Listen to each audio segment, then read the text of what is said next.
یا رسول اللہ، یا رسول اللہ، یا علی، اللہم صلی اللہ۔ اعوذ باللہ السمیع العلیم من الشیطان اللعین الرجیم، بسم اللہ الرحمن الرحیم۔ الحمد للہ الذی المحمود بالنعم المرہوب بالنقم، تعزز بالجبروت وتقدس بالملکوت، والصلاة والسلام علی الاول العدد الرسول المسدد المصطفى الامجد المحمود الاحمد ابی القاسم واہل بیتہ الطیبین الطاہرین المعصومین المظلومین الذین اذهب اللہ عنہم الرجس وطہرہم تطہیرا۔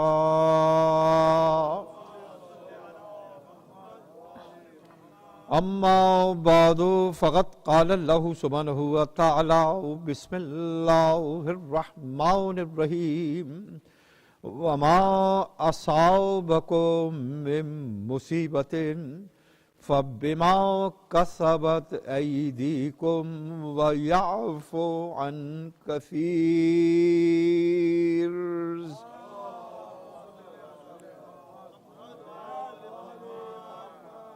ایک نئے لہجے میں اور ایک ذرا سے ڈیفرنٹ موضوع کے اوپر آج کی تقریر سے میں سہ روزہ مجالس کا آغاز کر رہا ہوں، اور یہ مجھے سعادت نصیب ہوئی کہ امام بارگاہ معصوم میں ایک مرتبہ پھر میں حاضر ہوا ثواب کے لیے، اور آپ حضرات کے ساتھ جو کچھ میری تحقیقات اور ریسرچز ہیں اس عرصے کے دوران شیئر کروں۔ اور میں نے یہ آیت جو تلاوت کی یہ سورہ مبارکہ شورى کی آیت ہے، 43واں سورہ ہے قرآن کا، 19ویں آیت ہے سورہ شورى کی۔ اور رب العالمین اس آیت میں انسانوں کی پریشانیاں، مصیبتیں، بلائیں، پین اینڈ ایگنی اور سفرنگ کے کازز اور ریزن کو بیان کر رہا ہے۔ قرآن نے انسان کی پریشانیوں کے ریزنز کو بیان کیا اور معصوم نے اس کے سلوشن کو تعلیم کیا۔ درود پڑھ دیں محمد و آل محمد پر۔ جس طرح سے کہ قرآن اپنے استدلال میں جو مباہلے کا پس منظر تھا، نصرانیت کی عقلوں کو خاموش کر چکا تھا، یہ کہہ کر کہ ان سے پوچھو یہ عیسیٰ کو اس لیے خدا کا بندہ کہتے ہیں کہ وہ باپ نہیں رکھتا، پوچھو ان سے کہ آدم کے نہ باپ تھا نہ ماں تھی۔ عقل خاموش ہو چکی تھی مگر دل میں شک تھا، تو اب مباہلے کی دعوت دی تو قرآن عقلوں کا علاج ہے، آل محمد دلوں کا علاج ہے۔ اسی طرح سے قرآن نے مصیبتوں پریشانی کے اسباب کو بیان کیا اور معصوم نے اس کے حل، سلوشن اور مشکل کے دور ہونے کے اسباب کو بیان کیا۔ میں قرآن مجید کی آیات بھی پڑھوں گا اور ایک بڑا نادر خطبہ باب مدینۃ العلم کا آج آپ سے میں شیئر بھی کروں گا۔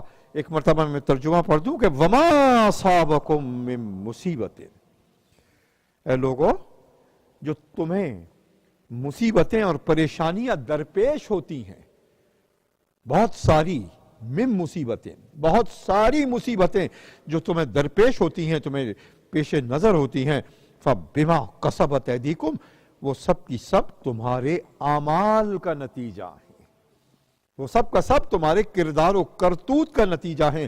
اے لوگو بہت ساری مصیبتیں جو تم پر نازل ہوتی ہیں، فَبِمَا قَصَبَتْ أَيْدِيكُمْ، وہ تمہارے اعمال کا نتیجہ ہیں، وَيَعْفُو عَنْ كَثِيرٍ، جبکہ رحمان تمہاری کثیر خطاؤں کو معاف کر رہا ہے، جبکہ رحمان تمہاری کثیر خطاؤں کو معاف کر رہا ہے۔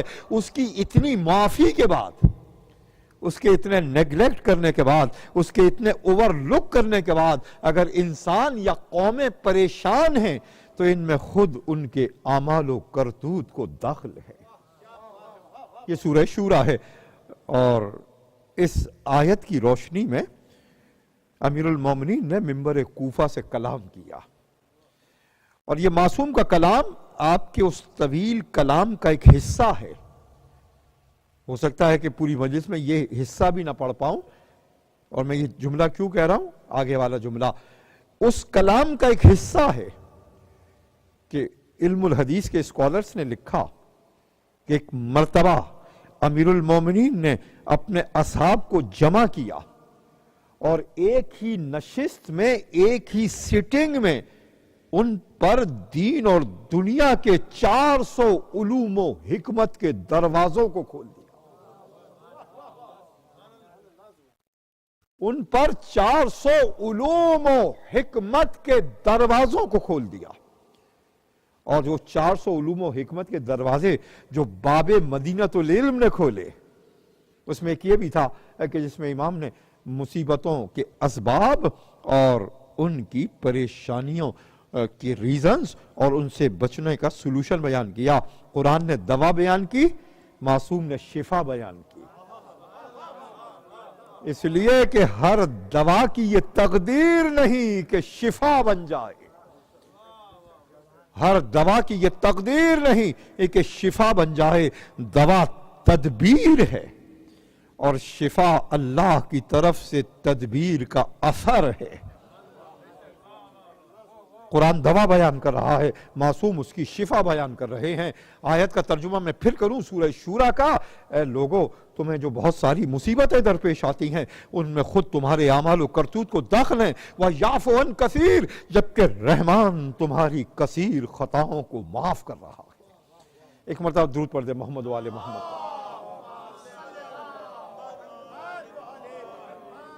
اس آیت کی تفسیر، اس آیت کی روشنی میں امیر المومنین نے اپنے اصحاب کو جمع کیا، اور علم و حکمت کے، دین اور دنیا کی حکمتوں کے 400 دروازوں کو کھولا، اور اس میں ارشاد فرمایا آپ نے کہ اتقوا الذنوب، اے لوگوں کسی شے سے نہ ڈرو، اگر ڈرو تو اپنے گناہوں سے ڈرو، کسی شے سے پرہیز نہ کرو، اپنے گناہوں سے پرہیز کرو۔ اتقوا الذنوب، تقوی کے معنی پرہیز کرنا بھی ہے، تقوی کے معنی ڈرنا بھی ہے۔ اتقوا الذنوب، کسی شے سے نہ ڈرو، اپنے گناہوں سے ڈرو۔ آج ماہرین نفسیات، سائیکولوجسٹ کتابیں لکھ رہے ہیں، ریسرچ کر رہے ہیں، ایک صدی سے ریسرچ ہو رہی ہے، اور پرانے زمانوں میں بھی فلاسفرز نے اور تھنکرز نے ریسرچ کی، اور ٹاپک یہی ہے، how to get rid of fear, خوف سے ہم کیسے نجات پائیں۔ یہی مضمون ہے، کتابیں لکھ رہے ہیں، ہزاروں کتابیں بک سٹورز میں، لائبریریوں میں موجود ہیں۔ سائیکیٹرسٹ اپنی کوششیں کر رہے ہیں کہ انسان کو خوف سے کیسے نجات دی جائے، مگر انسان کے نفس سے خوف دور نہیں ہو رہا۔ کوئی نہ کوئی خوف ہے، اقتصاد کا خوف، مارے جانے کا خوف، اس کا خوف، اس کا خوف، نامعلوم خوف، مگر نفس انسانی میں خوف موجود ہے۔ اتنی تحقیق کے باوجود، اتنی کتابوں کے لکھے جانے کے باوجود، سائیکولوجسٹ کی اتنی ریسرچز کے باوجود، ان کی کتابوں کا آنے کے باوجود، فطرت انسانی میں خوف موجود ہے۔ کیا امیر المومنین نے پہلا جملہ اپنے خطبے کا ارشاد فرمایا، اتقوا الذنوب، کسی شے سے نہ ڈرو، اگر ڈرو تو اپنے گناہوں سے ڈرو۔ اتنی ریسرچ کے باوجود خوف موجود ہے، تو عزیزان گرامی، خوف کو فطرت انسانی سے نکالا نہیں جا سکتا۔ ہاں، کیوں نہیں نکالا جا سکتا؟ اس لیے کہ رب العالمین نے خوف کو آپ کا امتحان قرار دیا ہے۔ ایک ایک جملے کے ساتھ چلیے گا، ولا آیت پڑھوں میں قرآن مجید کی، ولا نبلونکم بشیء من الخوف والجوع والنقص من الاموال والثمرات، ہم ضرور آزمائیں گے تم کو۔ پہلی منزل پر آزمائش رکھی خوف کے ذریعے۔ ایک عجیب و غریب بات عرض کروں کہ ماہرین نفسیات یہ کہتے ہیں کہ بہادر ترین انسان یہ نہیں کہ اس کو خوف نہیں لگتا، ہاں اس کو خوف تو لگتا ہے، مگر وہ خوف کے زیر اثر پیچھے نہیں ہٹتا، خوف کو فیل کرنے کے باوجود آگے بڑھتا ہے۔ جس کو خوف لگتا ہے وہ تاریخ میں فرار بن جاتا ہے، اور جو خوف پر غالب آ جاتا ہے کرار ہو جاتا ہے۔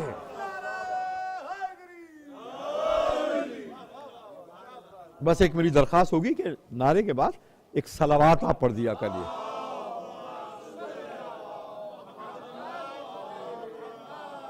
علم ہی لوح و قلم، علم ہی لوح و قلم، حرف و نوا، صدق و یقین۔ علم ہی لوح و قلم، حرف و نوا، صدق و یقین۔ علم کے حلقہ بگوشوں میں ہے جبریل امین، علم کے حلقہ بگوشوں میں ہے جبریل امین۔ علم کے در سے الگ ہٹ کے زماں ہے نہ زمین، علم کے در سے الگ ہٹ کے زماں ہے نہ زمین۔ علم کے باپ پہ جھکائے ہیں مہو مہر جبین، علم کے باپ پہ جھکائے ہیں مہو مہر جبین۔ سر بستر ہو تو یہ حق کا ولی ہوتا ہے، سر بستر ہو تو یہ حق کا ولی ہوتا ہے، کربلا ہو تو حسین ابن علی ہوتا ہے۔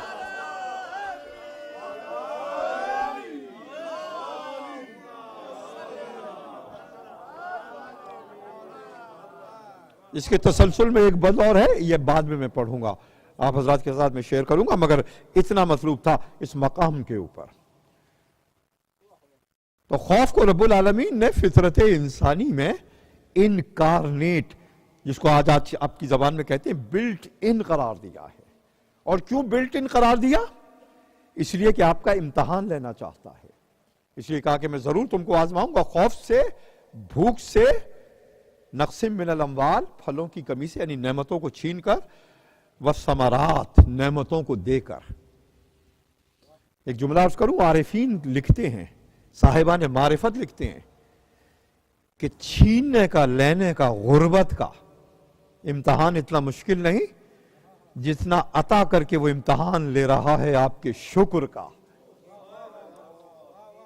اس لیے کہ محرومی میں نیچرلی انسان خدا کی طرف جاتا ہے، دعا کرتا ہے، ہاں نعمتیں پا کر پھر بھی اس کو یاد رکھے، یہ بڑا امتحان ہے۔ اور ایک عجیب و غریب بات کی چوتھے امام نے، امام سید الساجدین علیہ السلام نے، اب یہ میں تھینکس گیونگ پہ مجلس پڑھا تھا ڈیلس کے اندر، اور اسی دن تھی تو میں نے شکر پر مجلس پڑھی تھی۔ ایک جملہ اس کا آپ کے ساتھ میں عرض کروں، اس لیے کہ جب آدم نے، روح پھونکی گئی آدم کے اندر، حضرت آدم میں، اور جب روح زبان پر آئی تو صاحب نطق بن گئے، صاحب نطق بن گئے، اور جب نطق پایا یعنی قوت گویائی پائی، بولنے کی صلاحیت پائی، تو پہلا جملہ آدم کا، پہلا جملہ پہلے انسان کا، پہلا جملہ انسانیت کا کیا تھا؟ بے اختیار آدم نے کہا الحمدللہ رب العالمین، حیات کا شکر ادا کیا۔ انسانیت کے ظاہر ہے کہ بابا آدم ہونے کا بھی شکر ادا کیا، الحمدللہ رب العالمین۔ یہ پہلا جملہ ہے کہ جو شکر کی منزل پر جاری ہوا۔ مگر آپ دیکھتے ہیں کہ شکر کے دو صیغے، یا تو الحمدللہ رب العالمین بے اختیار آپ کہتے ہیں، یا شکر کے حوالے سے بھی کہتے ہیں شکرن للہ۔ ایک علمی جملہ عرض کرنا چاہتا ہوں، الحمدللہ رب العالمین بھی شکر، اور شکرن للہ بھی شکر، دونوں میں فرق کیا ہے؟ آپ نے نعمت پائی، اور اگر اس نعمت کو آپ منعم یعنی دینے والا، اگر اس نعمت کو آپ منعم کے حوالے سے دیکھ رہے ہیں تو الحمدللہ رب العالمین کا مقام ہے، اور اگر اس نعمت کو نعمت کے حوالے سے دیکھ رہے ہیں تو شکرن للہ کا مقام ہے۔ درود پڑھ دے محمد و آل محمد پر۔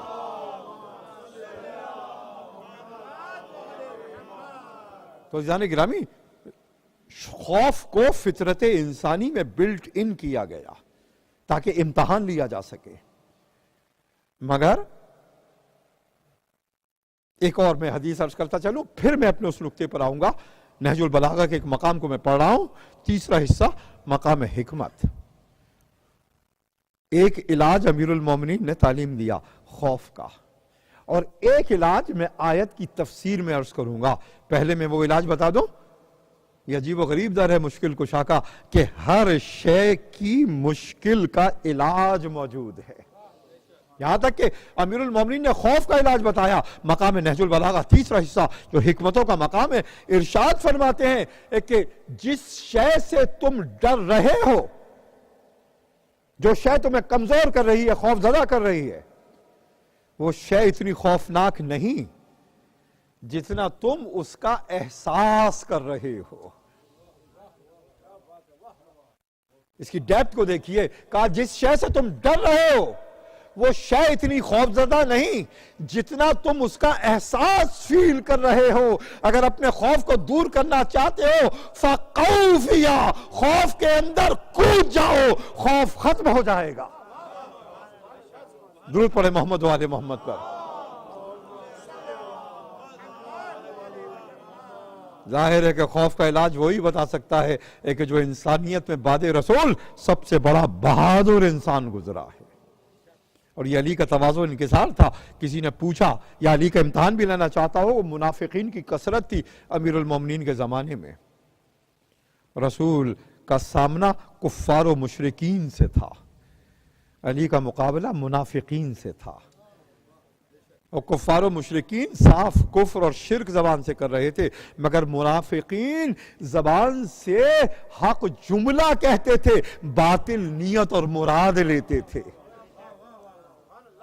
اور اس بات کو کہا ہے امیر المومنین نے، کلمۃ الحق یراد بہ الباطل، کہا حق بات کہہ رہا ہے مگر باطل مراد ہے۔ اب یہ کیسے پکڑا جائے، یہ کہاں سے پکڑا جائے؟ تو اب ارشاد فرمایا امیر المومنین نے کہ جس شے سے تم خوف زدہ ہو اس میں کود جاؤ، اور قرآن نے کہا کہ ہم تمہارا ضرور امتحان لیں گے خوف سے۔ امیر المومنین نے اپنے خطبے میں کہا کہ جس کا میں نے تلاوت کا آغاز کیا منبر کوفہ سے، اتقوا الذنوب، لوگوں کسی شے سے نہ ڈرو مگر اپنے گناہوں سے ڈرو۔ انسان خوف کو نکال نہیں سکتا اپنی فطرت سے۔ ہاں، یہ جملہ میں عرض کر رہا ہوں جس کو آپ یاد رکھیں گے ہمیشہ، انسان خوف کو نکال نہیں سکتا، اس لیے کہ فطرت میں رکھا گیا، امتحان کے لیے رکھا گیا۔ ہاں، خوف کی ڈائریکشن کو بدل سکتا ہے۔ اگر خدا سے ڈرے گا کسی شے سے نہ ڈرے گا، اور خدا سے نہ ڈرا تو ہر شے سے ڈرے گا، اپنے سائے سے ڈرے گا، 3 دن تک فرار اختیار کرے گا۔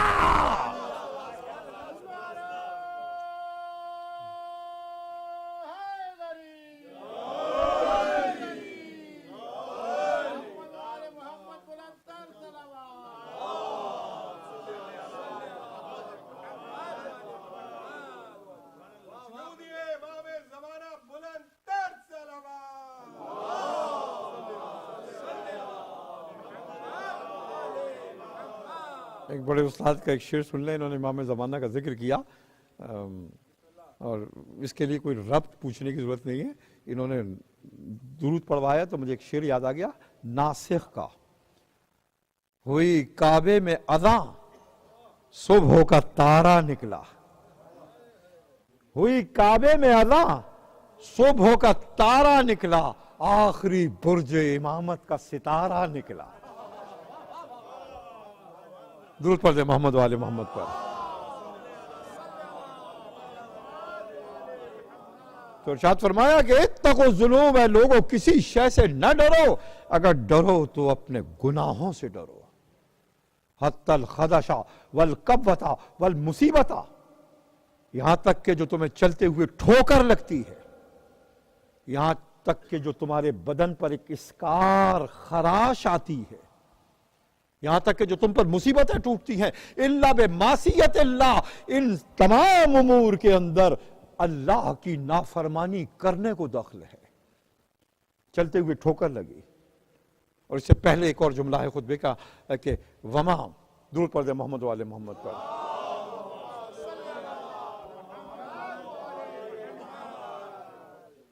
کہ